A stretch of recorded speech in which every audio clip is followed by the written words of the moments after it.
ನಮಸ್ಕಾರ ವೀಕ್ಷಕರೇ. ನಮಸ್ಕಾರ.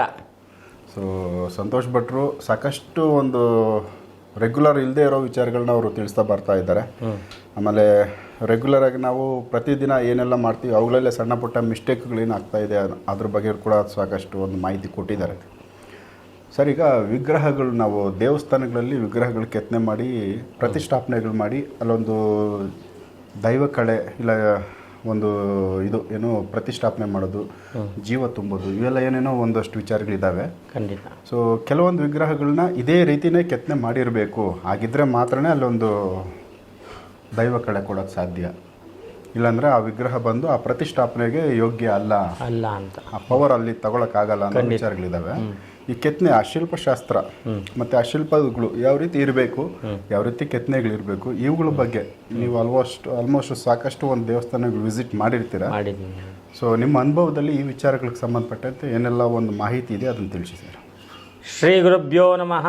ಹರಿ ಓಂ. ಗುರು ಬ್ರಹ್ಮ ಗುರು ವಿಷ್ಣು ಗುರುದೇವೋ ಮಹೇಶ್ವರ, ಗುರು ಸಾಕ್ಷಾತ್ ಪರಬ್ರಹ್ಮ, ತಸ್ಮೈ ಶ್ರೀ ಗುರುವೇ ನಮಃ.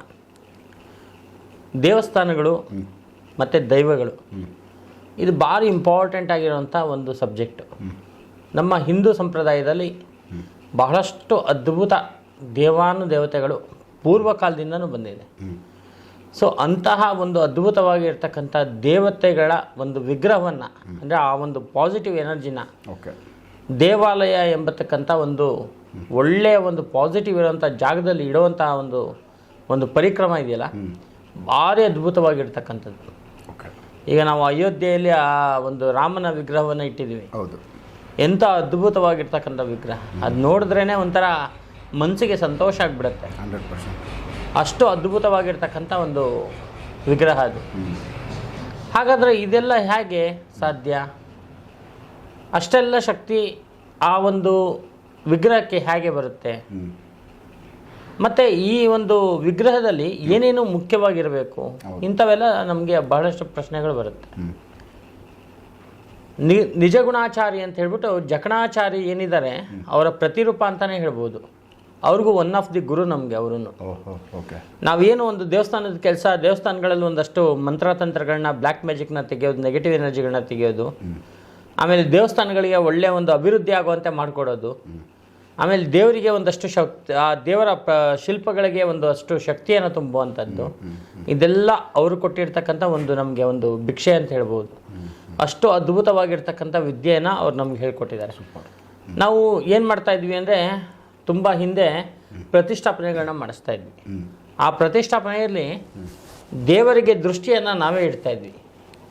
ಈಗಲೂ ಕೂಡ ದೇವರಿಗೆ ದೃಷ್ಟಿಯನ್ನು ಇಡ್ತೀವಿ ನಾವು. ನಮ್ಗೆ ಯಾರ ಸಹಾಯನೂ ಏನು ಬೇಕಂತಿಲ್ಲ. ಅಷ್ಟು ಅದ್ಭುತವಾಗಿರ್ತಕ್ಕಂಥ ಆ ಒಂದು ಕಲೆ ಇರ್ಬೋದು, ಆ ಒಂದು ದೇವರ ಮೂರ್ತಿಗಳಿರ್ಬೋದು, ಇದಕ್ಕೆಲ್ಲ ಕಾರಣ ಯಾರು ಅಂದರೆ ಅವರೇನೆ. ಅರವಿಂದ್ ಸರ್, ನೀವು ನಂಬಲ್ಲ, ಎಂತೆಂಥ ಅದ್ಭುತವಾಗಿರ್ತಕ್ಕಂಥ ಶಿಲ್ಪಗಳು ಅಂದರೆ, ನೀವು ಬೆಳಗ್ಗೆ ಅದನ್ನು ನೋಡಿದ್ರೆ ರಾತ್ರಿ ನಿಮ್ಮ ಕನಸಲ್ಲಿ ಆ ಸಾಕ್ಷಾತ್ ವಿಗ್ರಹನೇ ಬಂದು ಮಾತಾಡಿ ನಿಮಗೆ ಒಂದಷ್ಟು ಅನುಕೂಲಗಳನ್ನ ಮಾಡಿಬಿಟ್ಟು ಹೋಗುತ್ತೆ.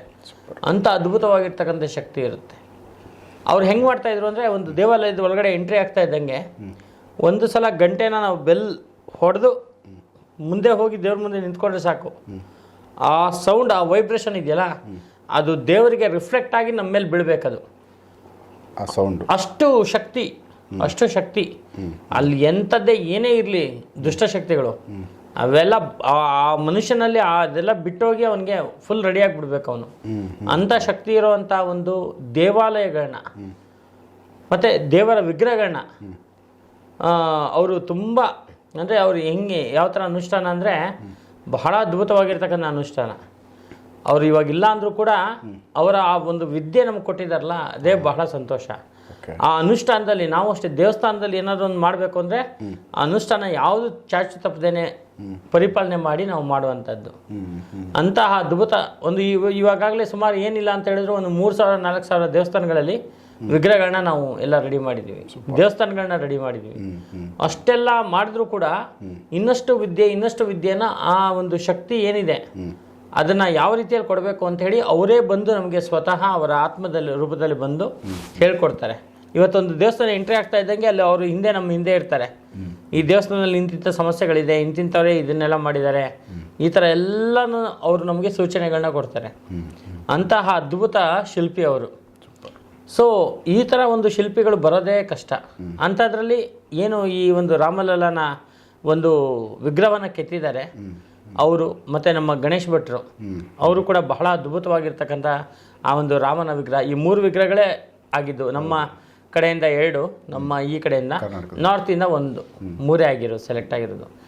ಇದೆಲ್ಲ ಒಂದು ಮಾಡಬೇಕು ಅಂತ ಹೇಳಿದ್ರೆ ಪೂರ್ವದಲ್ಲಿ ಅವರು ಮಾಡಿರ್ತಕ್ಕಂಥ ಸುಕೃತ ಫಲ ಒಂದು, ಜೊತೆಗೆ ಅವರ ಒಂದು ಗುರುಗಳು ಕೊಟ್ಟಿರ್ತಕ್ಕಂಥ ಒಂದು ಒಳ್ಳೆಯ ಒಂದು ಶಕ್ತಿ, ಎನರ್ಜಿ, ಅದು ಬಹಳ ಇಂಪಾರ್ಟೆಂಟ್ ಆಗುತ್ತೆ.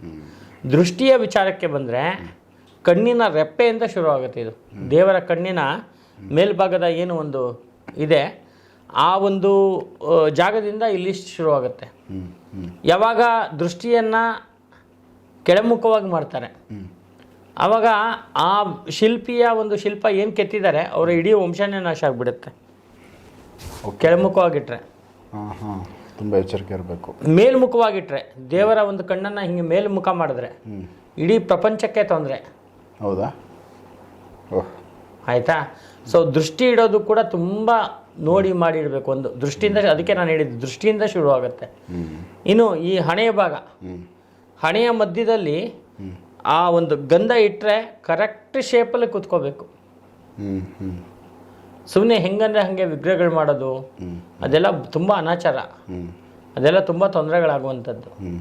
ಮತ್ತು ದೇವಿಗೆ ಆ ಒಂದು ಇಷ್ಟೇ ಕೈಗಳು, ಇಷ್ಟೇ ಕಾಲು, ಇಷ್ಟೇ ತಲೆ, ಇಷ್ಟೇ ಹಣೆ, ಇಷ್ಟೇ ಒಂದು ಕಣ್ಣು, ಆ ಕಣ್ಣು ಮೀನಿನ ಥರ ಇರಬೇಕು, ಗಲ್ಲ ಒಂಥರ ಈ ಚೆಂಡು ಹೂವು ಹೇಗಿರುತ್ತೆ ಆ ಥರ ಒಂದು ಗಲ್ಲ ಇರಬೇಕು, ಅಡ್ಲಿರಬೇಕು, ಈ ಥರ ಒಂದೆಲ್ಲ ಪರಿಕಲ್ಪನೆಗಳಿದೆ. ಆ ರೀತಿಯಲ್ಲಿ ಮಾಡಿರುವಂಥ ವಿಗ್ರಹಗಳು, ಅಲ್ಲಿ ಕೊಡುವಂಥ ಎನರ್ಜಿ ಇದೆಯಲ್ಲ ಅದು ತುಂಬ ಇಂಪಾರ್ಟೆಂಟು. ಇವಿಷ್ಟೇ ಅಲ್ಲದೆ ಇದಕ್ಕೆ ಸಾಕಷ್ಟು ಮೂಲಿಕೆಗಳಿದೆ. ಹಲವಾರು ಭೂತಾಳಿಗಳು, ಹಲವಾರು ಮೂಲಿಕೆಗಳು, ಇದನ್ನೆಲ್ಲ ಹಾಕಿ ಈಗೇನು ಇವಾಗ ಅಯೋಧ್ಯೆಯಲ್ಲಿ ರಾಮಲಲ್ಲನ ಒಂದು ವಿಗ್ರಹವನ್ನು ಇಟ್ಟಿದ್ದಾರೆ, ಅದ್ರ ಕೆಳಗಡೆ ಬೇಕಾದಷ್ಟು ಗಿಡಮೂಲಿಕೆಗಳಿದೆ, ಬೇಕಾದಷ್ಟು ಯಂತ್ರತಂತ್ರ ಮಂತ್ರಗಳಿದೆ. ಸೊ ಇದೆಲ್ಲ ಪಾಸಿಟಿವ್ ಎನರ್ಜಿ ತುಂಬಿಸಿ ಆ ಸ್ವಾಮಿಯನ್ನು ಅಲ್ಲಿಟ್ಟಾಗ ಸಾಕಷ್ಟು ಅಲ್ಲಿ ಒಂದು ದೊಡ್ಡ ಮಹಾಕ್ಷೇತ್ರ ಆಗೋದ್ರಲ್ಲಿ ಸಂದೇಹನೇ ಇಲ್ಲ, ಅಷ್ಟು ಅದ್ಭುತ ಆಗುತ್ತೆ. ಸೊ ಹೀಗಾಗಿ ನಮ್ಮ ಒಂದು ಸಂಪ್ರದಾಯ ಪ್ರಕಾರ ವಿಗ್ರಹವನ್ನು ಮಾಡೋದು ಮತ್ತು ದೇವಾಲಯನ ಮಾಡೋದು ಮತ್ತು ಅದಕ್ಕೆ ಶಕ್ತಿ ಕೊಡೋದು ಸುಲಭವಾದ ಕೆಲಸ ಅಲ್ಲ. ಸುಮ್ಮನೆ ನಾನು ಬರ್ತೀನಿ, ನಾನು ಒಂದೇನೋ ಒಂದು ಮಾಡಿಬಿಡ್ತೀನಿ, ನಾನು ಶಕ್ತಿ ಕೊಟ್ಬಿಡ್ತೀನಿ ಅಂದರೆ ಆ ಥರ ಎಲ್ಲ ಆಗಲ್ಲ. ಅವರಿಗೆ ಗುರುಮುಖೇನ ಸಿದ್ಧಿಯಾಗಿರಬೇಕು, ಯಂತ್ರತಂತ್ರ ಮಂತ್ರಗಳನ್ನ ಕಲ್ತಿರಬೇಕು, ಮತ್ತು ಆ ಪ್ರತಿಷ್ಠಾಪನಾ ವಿಧಾನಗಳನ್ನ ಕಲ್ತಿರಬೇಕು. ದೇವರ ವಿಗ್ರಹನ ಯಾವರೇ ಬರದೇ ಇದ್ರೂ ಇವರೇ ರೆಡಿ ಮಾಡುವಂಥ ಕಲೆ ಅವರಲ್ಲಿದ್ದರೆ ಮಾತ್ರ ಆ ದೇವರಿಗಾಗಲಿ ಮತ್ತು ದೇವಸ್ಥಾನಕ್ಕಾಗಲಿ ಒಳ್ಳೆಯ ಶಕ್ತಿಯನ್ನು ಕೊಡೋಕ್ಕೆ ಆಗುತ್ತೆ. ಸೊ ಲೋಕ ಕಲ್ಯಾಣಕ್ಕೋಸ್ಕರ ನಾವು ಒಂದು ವಿಗ್ರಹ ಕೆತ್ತನೆ ಮಾಡಿದಾಗ ಅವುಗಳದ್ದು ದೃಷ್ಟಿ ಬಂದು ಸೊ ಮೇಲೆ ನೋಡೋ ಥರ ಇಲ್ಲ ಕೆಳಗಡೆ ನೋಡೋ ಥರ ಇರಬಾರ್ದು, ನೀಟಾಗಿ ಮಧ್ಯದ ದೃಷ್ಟಿ ಇರಬೇಕು. ಅದೇ ದೃಷ್ಟಿ ಜನಗಳನ್ನ ನೋಡೋ ಥರ. ಹೌದು. ಸೊ ಇದು ತುಂಬ ಅವಶ್ಯಕತೆ ಇದೆ. ಸ್ವಲ್ಪ ಹೆಚ್ಚು ಕಮ್ಮಿ ಆದ್ರೂ ಡ್ಯಾಮೇಜ್ ಆಗುತ್ತೆ. ಸೊ ಇದು ತುಂಬ ಇಂಪಾರ್ಟೆಂಟ್ ಈ ವಿಚಾರ ನಮಗೆ ಗೊತ್ತಿದೆ. ಆಮೇಲೆ ಇನ್ನೊಂದು ವಿಚಾರ ಏನು ಅಂದರೆ ಇವಾಗ ಮಧ್ಯ ದೃಷ್ಟಿ ಇರೋದ್ರಿಂದ ಜನಗಳು ಬಂದು ದೇವ್ರ ಮುಂದೆ ನಿಲ್ಬಾರ್ದು, ಅಕ್ಕಪಕ್ಕ ನಿಂತ್ಕೋಬೇಕು. ಆ ದೃಷ್ಟಿನೂ ಜನಗಳ ಮೇಲೆ ಬೀಳಬಾರ್ದು, ಡೈರೆಕ್ಟ್ ಬೀಳಬಾರ್ದು, ಸ್ವಲ್ಪ ಸೈಡ್ ಇರಬೇಕು. ಹೌದು. ಆದ್ರಿಂದಾನೇ ಒಂದು ವಾಹನ ಅಂತ ಇರ್ತಾರೆ. ಈಗ ಶಿವನ ಮುಂದೆ ನಂದಿ, ಗಣೇಶನ ಮುಂದೆ ಇಲಿ, ಹೌದು, ದುರ್ಗೆ ಮುಂದೆ ಸಿಂಹ, ಈ ಥರ ಎಲ್ಲ ವಾಹನಗಳು ಅಟ್ಲೀಸ್ಟ್ ತ್ರಿಶೂಲ ಆದರೂ ಇಟ್ಟಿರ್ತಾರೆ. ಸೊ ಆ ದೃಷ್ಟಿ ಅಲ್ಲಿ ಹೊಡಿಬೇಕು, ಅದ್ರ ನೇರಕ್ಕೆ ಯಾರು ನಿಲ್ಬಾರ್ದು. ಹೌದು. ಅಂದ್ರೆ ಅವ್ರ ಸಹಚಾರರು ಇಲ್ಲಾಂದ್ರೆ ಅವ್ರಿಗೆ ಸಂಬಂಧಪಟ್ಟಿದ್ದು ಯಾವುದೋ ಒಂದು ವಸ್ತು ಇರಬಾರ್ದು, ಅದೇ ಇರಬೇಕು ಅಂತ ಹೇಳುತ್ತೆ. ಹೌದು. ಸೊ ಇದು ತುಂಬ ಒಂದು ಒಳ್ಳೆ ವಿಚಾರ. ಇದು ನಮ್ಮ ಗಮನದಲ್ಲಿ ಇರಲಿಲ್ಲ, ಅದನ್ನು ತಿಳಿಸಿದ್ದೀರಾ. ಸೊ ಅಂದರೆ ವಿಗ್ರಹ ಕೆತ್ತನೆ ಮಾಡಬೇಕಾದ್ರೆ ಒಂದು ರೀತಿ ಅದರಲ್ಲಿ ಒಂದು ಪರ್ಟಿಕ್ಯುಲರ್ ಯಾವೆಲ್ಲ ಒಂದು ಶಾಸ್ತ್ರಗಳಿರ್ತವೆ ಅವುಗಳನ್ನ ಪಾಲನೆ ಮಾಡಬೇಕು. ಆ ವಿಗ್ರಹ ಮಾತ್ರ ಒಂದು ದೇವರಾಗೋದಕ್ಕೆ ಸಾಧ್ಯ. ಖಂಡಿತ. ಲೋಕ ಕಲ್ಯಾಣ. ಈಗ ನೋಡಿ, ನಾವು ದುರ್ಗೆಯರ ಒಂದು ದೇವಸ್ಥಾನಗಳು, ಆಂಜನೇಯ, ಗಣಪತಿ, ಷಣ್ಮುಖ, ಈ ಥರದ್ದೆಲ್ಲ, ವೀರಭದ್ರ, ಕಾಲಭೈರವ, ಎಲ್ಲ ಒಂದು ದೇವಸ್ಥಾನಗಳಿಗೂ ಎನರ್ಜಿ ಕೊಡ್ತೀವಿ. ಅಲ್ಲಿ ದೇವರ ವಿಗ್ರಹಗಳನ್ನ ಸರಿ ಮಾಡ್ತೀವಿ. ಮತ್ತು ಅಲ್ಲಿ ಆಗುವಂಥ ದುಷ್ಟಶಕ್ತಿಗಳನ್ನ ತಡೆ ಹಿಡಿದು ಅದನ್ನು ಕೆಲವನ್ನ ರಿಮೂವ್ ಮಾಡ್ತೀವಿ. ಇದೆಲ್ಲ ಮಾಡಬೇಕು ಅಂದರೆ ಅದಕ್ಕೊಂದು ಶಾಸ್ತ್ರ ಕ್ರಮ ಅಂತಕ್ಕಂಥದ್ದು ಭಾರಿ ಇಂಪಾರ್ಟೆಂಟ್. ಸೊ ದೇವಸ್ಥಾನ ಕೆಲಸಗಳು ಆಲ್ಮೋಸ್ಟ್ ದೇವರ ವಿಗ್ರಹಗಳನ್ನ ಸೊ ಕೆತ್ತನೆ ಮಾಡೋರು ತುಂಬ ಪರಿಣಿತರಾಗಿರಬೇಕು. ಒಂದು ಗುರು ಅವರಿಗೆ ಆಶೀರ್ವಾದ ಇರಬೇಕು. ಗುರು ಒಂದು ಸಹಾಯ ಇದ್ದಾಗ ಮಾತ್ರ ಒಂದು ವಿಗ್ರಹ ಸಂಪೂರ್ಣವಾಗಿ ಒಂದು ಲೋಕ ಕಲ್ಯಾಣಕ್ಕೋಸ್ಕರ ಕೆತ್ತನೆ ಮಾಡೋದಕ್ಕೆ ಸಾಧ್ಯ.